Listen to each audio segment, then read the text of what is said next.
বুধবার থেকে ৬৪ জেলায় মিলবে টিসিবির পণ্য।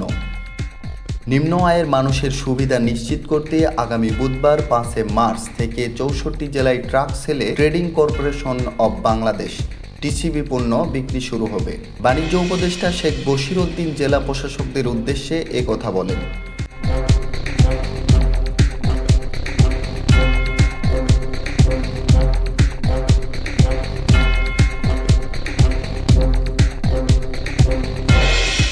জেলা প্রশাসকদের উদ্দেশ্যে বাণিজ্য উপদেষ্টা বলেন, ৫৭ লাখ উপকারীভোগী স্মার্ট কার্ডের মাধ্যমে পণ্য পাবে।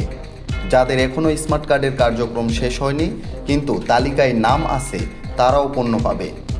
এছাড়া ৬৪ জেলায় ট্রাক সেলের মাধ্যমে সর্বসাধারণের মাঝে আগামী ৫ মার্চ থেকে পণ্য বিক্রি করা হবে। তিনি বলেন, রমজানে কেউ যেন মজুতদারি করতে না পারে, জেলা প্রশাসকদের সেদিকে লক্ষ্য রাখতে হবে। একই সঙ্গে ভোক্তারা যেন পুরো মাসের বাজার একসঙ্গে না করে সে বিষয়েও অনুপ্রাণিত করতে হবে। পুরো মাস বা ৭ দিনের পণ্য একসঙ্গে কিনলে সরবরাহ সংকটে কেউ কেউ দাম বাড়িয়ে নেয়।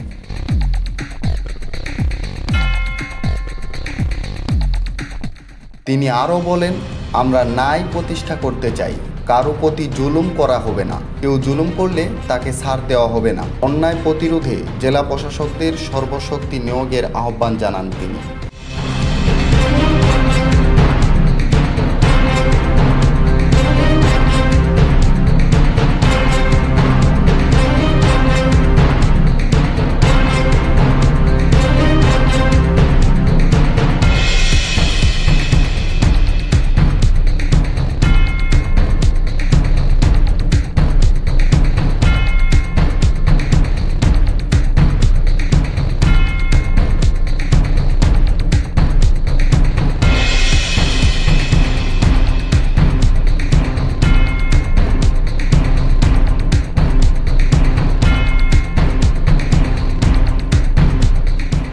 জাকির হোসেন, দৈনিক সূর্যোদয়।